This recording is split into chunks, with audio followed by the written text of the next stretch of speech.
Friends, welcome to cookings. நீங்கள் வீடியோவில் எப்படி கத்திரிக்காய் வறுவல்ஸ்ன்னு பார்க்கலாமா? எடுக்கல போல். இன்றைக்கி வந்து பார்த்திங்கன்னா நான் 2 கத்திரிக்காய் எடுத்திருக்கேன், பெருசு எடுத்திருக்கேன். இப்போ ஒரு கப்பில் வந்து பார்த்திங்கன்னா மிளகாத்தூள் சேர்த்துக்கலாம், கொஞ்சமாக மஞ்சள் தூள் சேர்த்துக்கலாம், கொஞ்சமாக கரம் மசாலா சேர்த்துக்கலாம். இப்போ வந்து லைட்டாக வந்து தேவையான அளவு உப்பு சேர்த்துக்கலாம். உப்பு சேர்த்ததுக்கப்புறம் பார்த்திங்கன்னா வந்து நம்ம கட் பண்ணி வச்சுருக்கிறதுக்கு தேவையான அளவு கார்ன்ஃப்ளவர் மாவு சேர்த்துக்கலாம். கொஞ்சமாக தண்ணி தெளித்து இப்படி மிக்ஸ் பண்ணிக்கலாம். இப்போ வந்து கட் பண்ணதுக்கு தேவையான அளவு வந்து நம்ம போட்டு மிக்ஸ் பண்ணி எடுத்துக்கலாம்.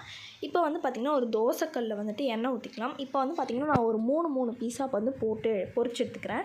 நீங்கள் வந்து ஒரு பக்கம் வெந்தோடனே இன்னொரு பக்கம் திருப்பி போட்டு எடுத்துக்கோங்க. அந்த மாதிரி 2 சைடும் வந்து நல்லா பொன்னிறமாக வெந்து உள்ளேயும் வேகணும். நல்லா நம்ம வெளியே வெந்தோடனே எடுத்துடக்கூடாது, உள்ளேயும் நல்லா வேகணும்.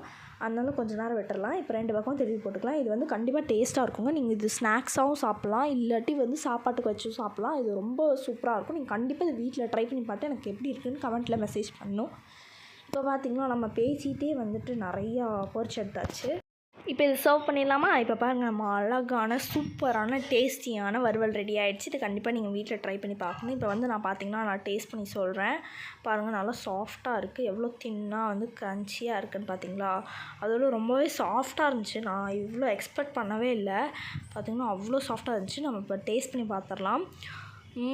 ரொம்பவே டேஸ்ட்டாக இருக்குங்க. இது கண்டிப்பாக வீட்டில் ட்ரை பண்ணி பாருங்கள். இந்த வீடியோ லைக் பண்ணுங்கள், ஷேர் பண்ணுங்கள், சப்ஸ்கிரைப் பண்ணுங்கள், மறக்காம கிளிக் பண்ணுங்கள்.